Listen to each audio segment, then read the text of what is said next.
Imagine waging a war, not against soldiers, but against birds. Yes, real birds. This is the unbelievable story of how Australia lost a war to a bunch of emus. In 1932, Western Australia was facing a serious problem. Over 20,000 emus, giant, flightless birds, were destroying farmlands, trampling crops, and causing chaos in rural areas. These weren't just random birds. They were organized, fast, and nearly impossible to catch. Farmers were desperate. So desperate, they called the Australian military for help. And shockingly, the government agreed. Major GPW Meredith was sent with soldiers, 2 Lewis machine guns, and 10,000 rounds of ammunition. Their mission? Eliminate the emu threat. But the emus had other plans.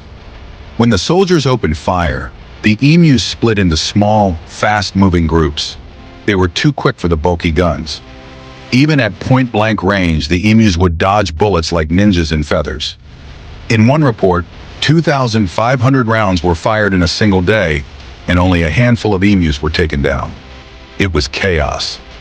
The military even tried mounting guns on trucks, but the terrain was too rough, and the emus too clever. The trucks bounced, the gunners missed, and the emus escaped. After weeks of failure, the soldiers had to retreat. Australia officially lost the Great Emu War. Means the birds had outsmarted the army. And to this day, emus roam freely, victorious symbols of the one war Australia could never win. If you think this was wild, wait till you hear about the time Canada accidentally invaded itself.